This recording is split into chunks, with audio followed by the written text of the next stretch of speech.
Hey, what's up? Hey, not much. What's up with you? Not much. I got that Cummins you were wanting. Oh, yeah? Yeah? Yeah. We're actually going to be able to put it in your truck. Oh, you think so? Now, do you? Yeah? You Wasn't really that think we were going to put a Cummins in my truck? Wasn't that the idea? I thought you said you want to go put a Cummins in your truck for Anything's Possible video. No, that was a joke. If you think that I would let a Cummins ever even look at my truck, you would have to be fisting yourself. Dude, I literally bought a 12 valve for this. Well, it looks I'm like literally we putting will it now together have lunch as money we for when we scrap it. Dude, I'm putting it together as we speak. You might as well give up because you're wasting your time. Well, it's got to go in something.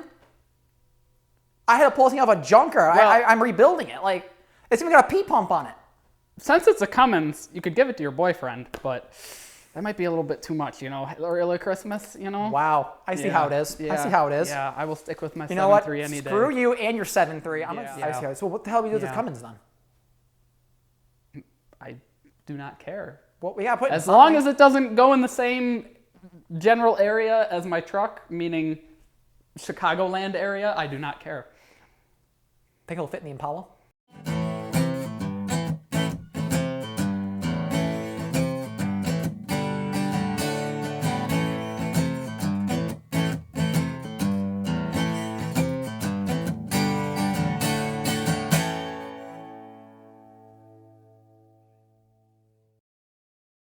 Hello everybody, my name is Brian Kindlespire and welcome to another episode of Anything's Possible. No, we are not putting this Cummins in my truck. We are not that stupid. But we are going to work on my truck a little bit today, take a little bit of break from carpentry work. This is my 2001 F350 and it is having a problem with the door lock actuator. This actually happened to the driver's side a few years ago. And it is now happening to the passenger side. The gears in it, I have the actuator here, the new one. That's what it looks like. Power coming in there, and it just like boop, boop, boop, boop a little bit. But there's gears in there. I'll take apart the old one and show you what happened. But the plastic gears have stripped out because they're plastic and it has a lot of use on it. So it just sits there and does this. Well, the others actually lock. Yeah, so it's pretty easy. It's pretty simple. It's actually like down in here, I think. I don't know. It's been a few years since I did the other one. But it is pretty simple. It actually should only require a socket and a flat-headed screwdriver. I think it's an 8mm socket, but I do not remember. Oh, and some Torx bits. I think there's Torx too. But yeah, so that's kind of what we're going to be doing today. Good change of pace. I'm glad to bring some sort of automotive work into, I almost said building with Brian. I really did. I was close. Anything's possible. Yeah, so we're going to start first with taking off the door trim to this. We'll probably cut so my cameraman can get you on a tripod so he doesn't have to hold you anymore. But yeah, we're going to start with taking interior trim off. All right, well, never mind. My cameraman thinks he's strong enough to hold the camera through this process. So we're going to start by taking the interior trim off. And that's kind of as simple as grabbing and pulling. Start with this. Don't know what it's called. Grab it, pull it. It sounds scary, but don't be scared. If it breaks, you need a new one anyway. You can gently pull it, but I've taken this off before and I can just pull it. And then we can come to here, and this pops up. You shouldn't need a screwdriver, but just be careful because they're expensive. And it just pops up there, out. There you go. Disconnects the wiring harnesses by pushing in, wiggling, and pulling. Also be careful not to break them because they are expensive. And this is too. Just don't break anything. Again, push, wiggle. There you go. Bezel is off. Set that aside. And then we can come down here and remove this just by sticking a screwdriver in and prying. That's off. And that reveals the two bolts that we need to take off. I believe they're 8mm right here. We'll take this one off first. I was wrong. I am glad I brought the socket rail over here. Maybe there's 7. Oh no, they're not metric. That's my bad. They are SAE. I think they're like 7 or 9. 7 or 9 30-seconds. But 7 seats to fit them pretty well. So we're gonna go with that. There's one. And then the other one is behind here. That's why we had to take that bezel off. Screw out without dropping it in the door. Slide the wiring harness in. And the door panel slides up and off. But before you pull it off, oh, the light actually already came undone. But there is a light that usually twists into the door panel down here. But now we just set this off to the side so it doesn't get broke. And this is a vapor barrier and kind of insulator for noise.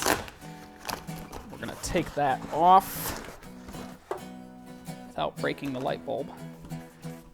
Put that off to the side. And here we have access to our door lock and latch function thingy. And it's all kind of in here, so it's really hard to see. But let me see if I can. Okay, so I'm actually No, I'm not. That's not the actuator. Where is it? Oh, this is why I brought a light. Where's that light? Oh. Thank you. Let me see if I can find it first so I don't sound like an idiot. Yeah, so that's actually, oh, I was touching it. That's what I thought. Nice. Yeah, so that's actually the actuator. Here it would be that bolt, and that bolt takes off the latch. And then you kind of gotta maneuver around inside to get it. If you wanna see it, maybe you could come on, it's kind of, I don't think you could see it anyway. But basically, if you're seeing this, that is the, where did I put the actuator? Put it back. Why do I keep putting it back? That is this part of it. It sits like this in there. And this is actually what you're seeing right there. And I think, you know what? I might be lying. I think it actually just pops off. I think that's how I took it off last time. I don't want to mess with the door latch. I know that this plastic clip comes off. These things are weird. I don't know if you could see it, but it was yellow. If you kind of look at it, you'll know how to take it off, but it like pushes up and then the rod slides out like that. And then you get that out of the way. And the black thing should come out. There's a wiring harness on it, which we can get out later, but I think it might just click in. I think we just have to release that somehow. I don't remember, it's been too long. Let's see. It should come off pretty easily, you know. It should come off like a slide, I think. Hey guys, Chris Fix here, and today I'm going to show you how to repair. I'm pretty sure I gotta loosen those screws though, so I think I'm gonna start with that. But I thought it just slid up and the fuck out of here. I don't know. Yeah, I know that's there. I know that that door latch was there. Maybe I had to take this whole thing apart. That would kind of suck, wouldn't it? Just say. We might have to do that. Well, I know that that wiring harness has to come off. What is it? Yeah, that's what I thought. Even that's a pain. I hate it when Ford uses this style of latch. It's stupid. The thing where you gotta like pull it down and pull out at the same time. I hate them. Use them everywhere. It's like there's a better way. Like the push, those were great. Why don't you use these here? I understand it's cheaper, but like, come on, man. I'd pay an extra $5 for an easy disconnect wiring harness. Maybe I can stick a screwdriver in there. Okay, so in my stupidity, I remember that I did this on the same thing on the other side. I took apart everything and realized it was as simple as taking it like this and pushing it. That's all you gotta do. Disconnect the arm onto here, the wiring harness down here when it's in the door like that, and then take it and shove it that way as hard as you can. And it slides in here, and it like just slides in and stays there. All you gotta do is just push it. So we can put the other stuff back together. But before we do that, I'm gonna get the other one on, and I can open this up and I can show you what I meant by gears stripped. Oh, I probably should mention too that I am not in my own garage. I am borrowing Gabe's. What is this? You all probably remember the jam cell. But yes, this is not my garage, so this is not my toolbox, so I don't know what I'm doing. I think this will work though. It honestly doesn't look like it was replaced before, but I cannot find a Ford logo on it, so it might have. But I can take it apart and show you what I mean by the gears are stripped. I took the 4 screws out of here, and opening up the back actually does not look that bad. But now that it's apart like this, I can hook it up and I can show you what was happening. If I can find the harness. Oh, that's the wiring harness, by the way. That just disconnects like this. And then we can hook our bezel back up for this, and it, see it? Oh, you don't see it. Stupid. Not focused in.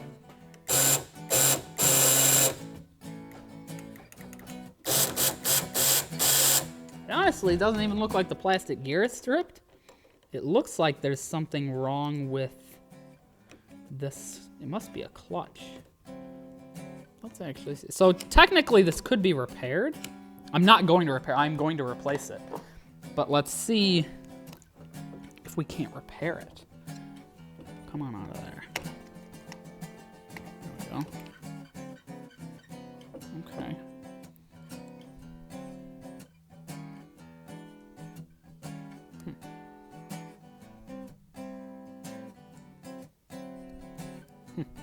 I don't know what's wrong with this motor, but there is something wrong with it. Whatever the case, like I say, it's broke, we're replacing it. But as you can see, that is how it works basically. And honestly, I thought that this plastic gear was stripped, but it isn't. Something messed up in here. I don't know. But see, it still kind of worked, but now it's just stripped so much it won't even do anything. So to take the wiring harness off in there, stick a screwdriver, lift the flap up, pulling out on the wiring harness at the same time, comes undone. That's all you gotta do, and then just push out on it. So we can replace it with the new one. We're gonna verify it works actually.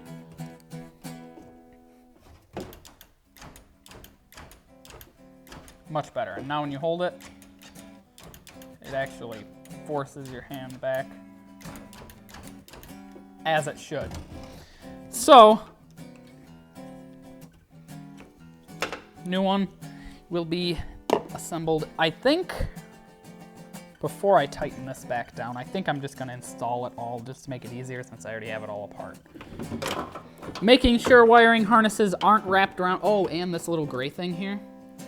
This gets inserted when you have this assembled back through one of these holes. I don't remember which one.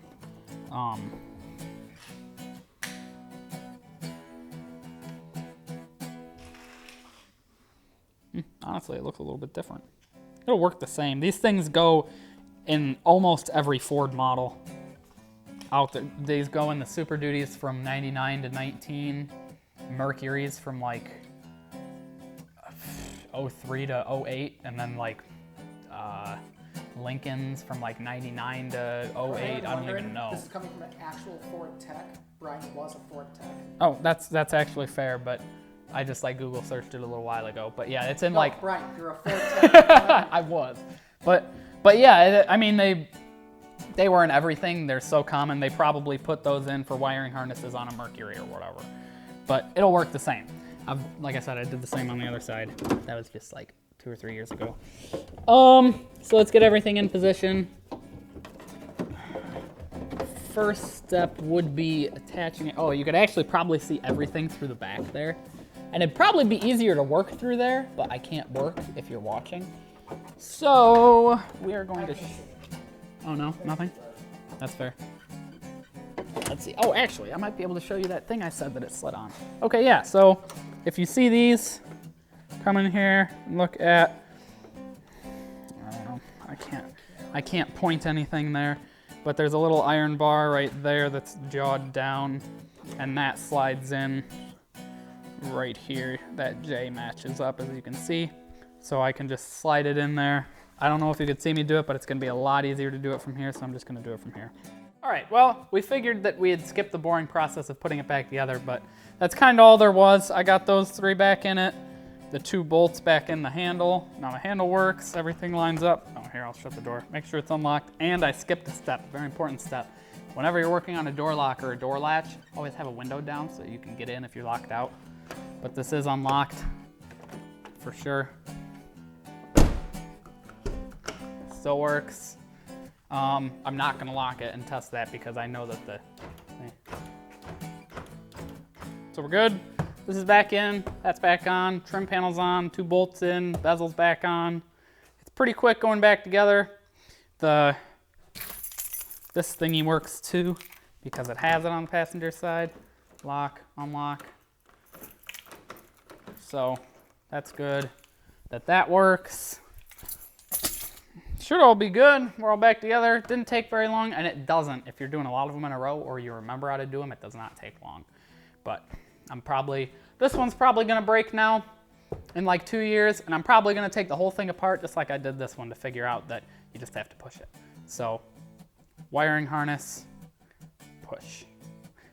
That's all there is to it. Well, if you watch the videos I made, you'd remember. Yeah, but we didn't. We didn't record that one. Well, no, but like, if you go back to the other one. Oh, right. I could, yeah. But I'd just take it apart. I wouldn't watch a video. But yeah, so pretty simple, pretty easy. And now it's fixed. So put tools away and be done. On to the next project, because even in the mechanical world, anything's possible.